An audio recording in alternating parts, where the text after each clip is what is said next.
Hi everyone, my name is Laura. This is my channel Languages with Laura. I'm a polyglot who studies 5 different languages, and I like to give language learning advice and travel here on this channel. So welcome to today's video where I'm going to give you my best tips and tricks on how to study grammar like a pro.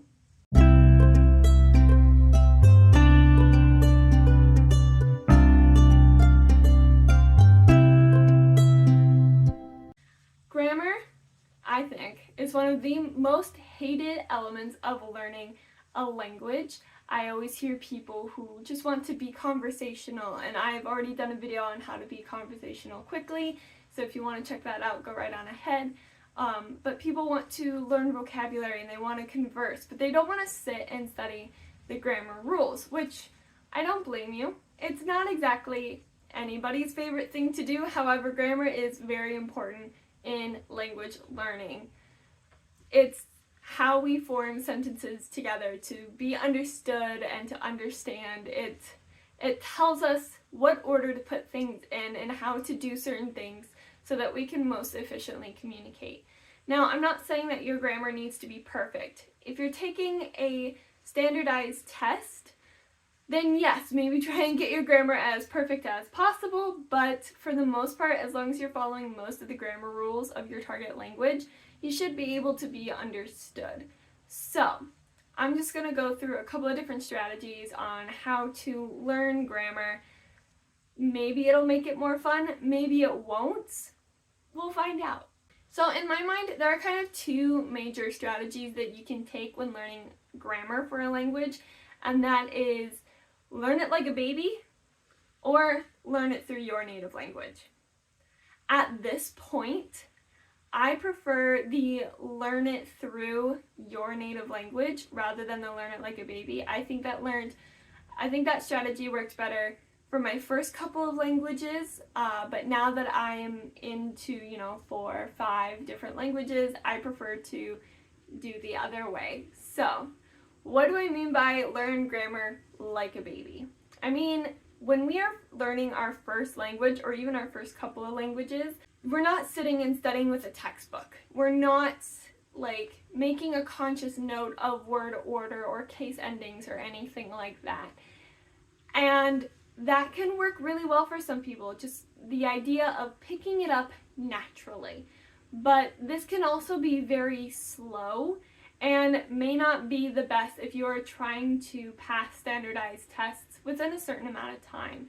The baby method takes a lot of trust. For me, I always get too into my head about it, but if you can accept that this is the word order of a sentence or this is the conjugation in a sentence like this, if you can accept that and remember it and use it as you go, great. That's the baby method right there.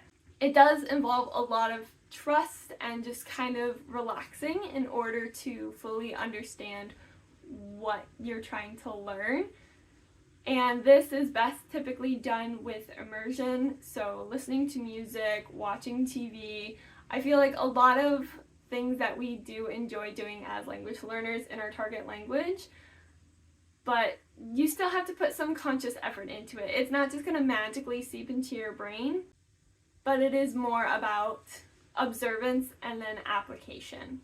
So you're observing, you're listening, maybe you're writing sentences down, you're writing down certain phrases, and then you're thinking, okay, how am I going to use similar phrases and use this grammar, and is that correct? That's kind of more the baby method, is that you trust what you hear, what you see, and then you apply it. And this is kind of more to be understood. It's so that other people can know what you're saying. You're not trying to focus necessarily on the deeper meaning, you're just trying to go phrase by phrase, sentence by sentence. Whereas the native way of doing it is more rooted in your own understanding of your native language grammar and noticing the similarities and differences between your target language. I have a really good example of this in my personal life because I was learning Russian and I was having a really hard time with the cases because there are 6 different cases. And I ended up taking an English class, and the professor also spoke German. He spoke English and German. And I ended up studying some German grammar because I had also just started learning German at this point, and I met with this professor and I had him teach English grammar to me as a German speaker, and then that made everything make so much more sense. And then because of that, I've had an easier time learning Russian. This is a little bit of a convoluted story, and it's not going to work for everyone, but it's the idea of understanding why your language does what it does and how you can apply it to the understanding of your target language. Another element of this is understanding the focus of a sentence. What do we emphasize? What's most important? Where does your tone shift? What is the most important element of a story? How is that different or the same in your target language as in your native language? For example, differences between English and Irish. English goes subject, verb, object. Irish actually starts with the verb. I think it's like verb, object, subject, or yeah, I'm pretty sure it's verb, object, subject, because the verb is the most important part of the sentence, and that's actually why Irish is considered a beautiful storytelling language. It's because it puts the action. There's more emphasis on the meaning of what is happening rather than who is happening or what it's happening to. If that makes any sense. And I feel like if you study it this way, not only do you get a deeper understanding of grammar, but you also get a deeper understanding of the culture. Language is the key to understanding culture sometimes. And so if you understand why certain things are said this way in the language or are emphasized this way in the language, it can really help you understand the culture. And that can be influenced through history. There are a number of things that go into influencing this.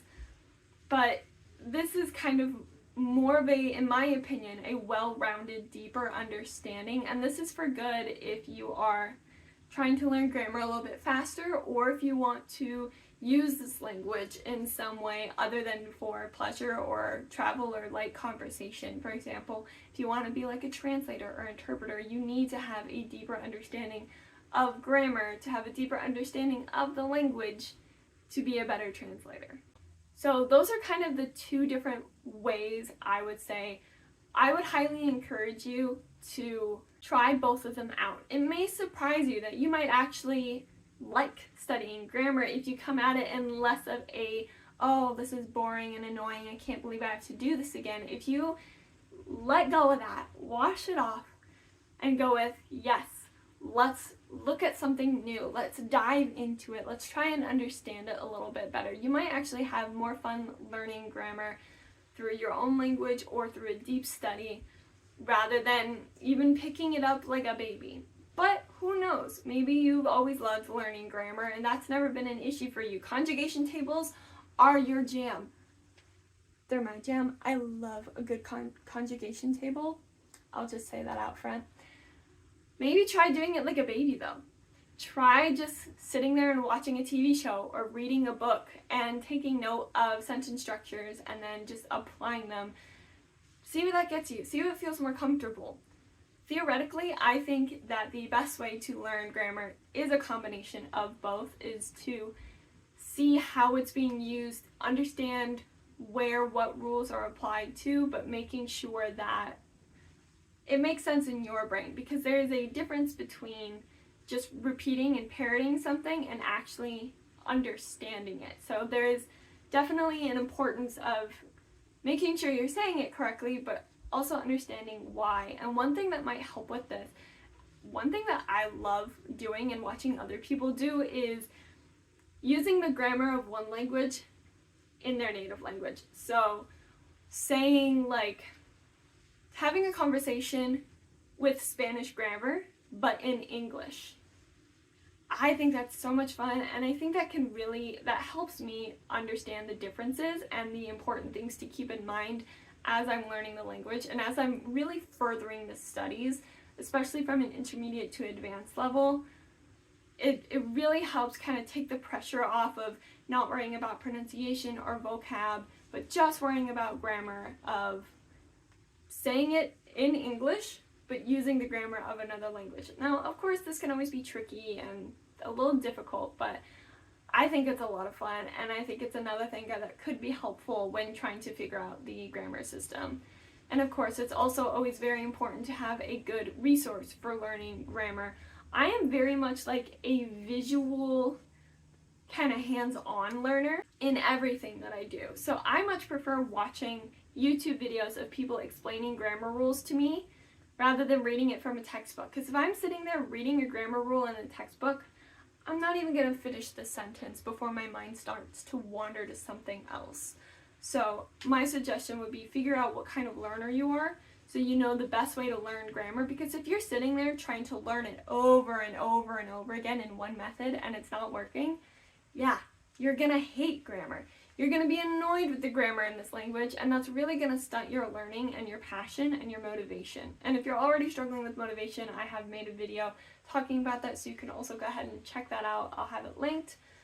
But find out the best way for you to learn to try and make it more fun. So for me, it's watching YouTube videos. It's watching native speakers teach me about their grammar in English, or depending on what level, doing it in your target language rather than through a textbook. And I mean, you can always ask native speakers, but grammar isn't typically something I like to bug native speakers about unless they're specifically teaching their native language, because half the time we don't know why things are the way they are in our native language. We didn't have to study the why, it just is. Which was probably the hardest thing about being an English teacher, is when students would ask me, why does English do this? I have no idea, it just is that way. So unless it's somebody who teaches their language specifically or is online trying to teach their language, I wouldn't always ask native speakers about grammar rules. They're great for conversation, pronunciation, vocab, so many things, but I don't think grammar is the best thing to bug them about. So, alright. Those are all of my tips on how to learn grammar like a pro. There really is no one right way to do it in general for everyone. There's a right way for you and there's a right way for me, and they may not be the same, but that's why there are multiple options. So if you like this video, give it a thumbs up. Feel free to subscribe. I post videos every week and I talk about obviously language learning and travel and things like that. Comment down below if you have any grammar strategies, if you love learning grammar, if you hate learning grammar, maybe why that is. A lot of times it's because when we're taught languages in school, we're not taught in a way that is best for our learning, and then that makes it really boring. And so that can make it really hard to learn a language on your own moving forward. But anyway, I digress.